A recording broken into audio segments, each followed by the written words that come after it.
Assalamu alaikum. Peace to you all. My name is Saba Ahmed. I'm a law student at American University.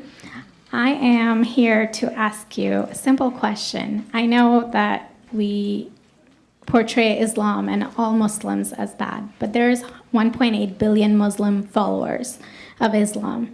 We have 8 million plus Muslim Americans in this country, and I don't see them represented here.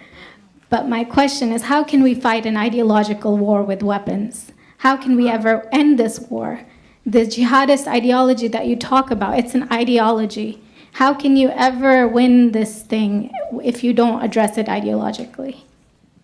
Great question. I am so glad you're here, and I am so glad you brought that up because it gives us an opportunity to answer.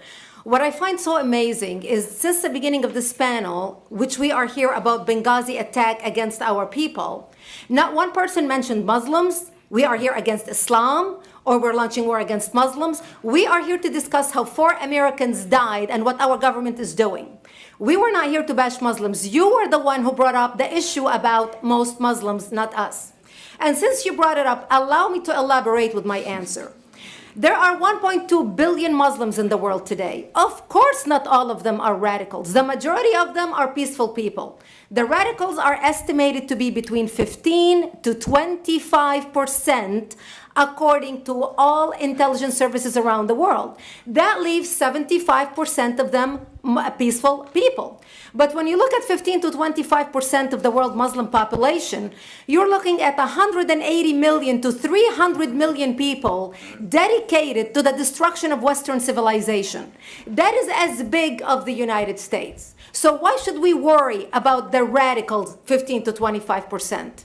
Because it is the radicals that kill. Because it is the radicals that behead and massacre. When you look throughout history, when you look at all the lessons of history, most Germans were peaceful. Yet the Nazis drove the agenda. And as a result, 60 million people died. Almost 14 million in concentration camps. 6 million were Jews. The peaceful majority were irrelevant. When you look at Russia, most Russians were peaceful as well. Yet the Russians were able to kill 20 million people. The peaceful majority were irrelevant. When you look at China, for example, most Chinese were peaceful as well. Yet the Chinese were able to kill 70 million people. The peaceful majority were irrelevant. When you look at Japan prior to World War II, most Japanese were peaceful as well. Yet Japan was able to butcher its way across Southeast Asia, killing 12 million people, mostly killed with bayonets and shovels. The peaceful majority were irrelevant. On September 11th in the United States, we had 2.3 million Arab Muslims living in the United States. It took 19 hijackers, 19 radicals to bring America down to its knees, destroy the World Trade Center, attack the Pentagon, and kill almost 3,000 Americans that day. The peaceful majority were irrelevant. So for all our powers of reasons and us talking about moderate and peaceful Muslims, I'm glad you're here. But where are the others speaking out? And since you are the only Muslim representative,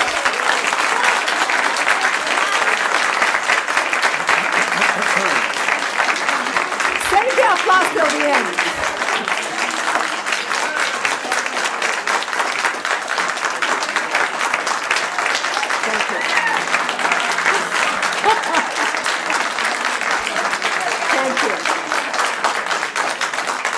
And since you're the only Muslim representative in here, you took the limelight instead of speaking about why our government, and I assume, are you an American? You're an American citizen. So as an American citizen, you sat in this room and instead of standing up and saying a question or asking something about our 4 Americans that died and what our government is doing to correct the problem, you stood there to make a point about peaceful, moderate Muslims. I wish you brought 10 with you to question about how we can hold our government responsible. It is time we take political correctness and throw it in the garbage where it belongs and start calling it state.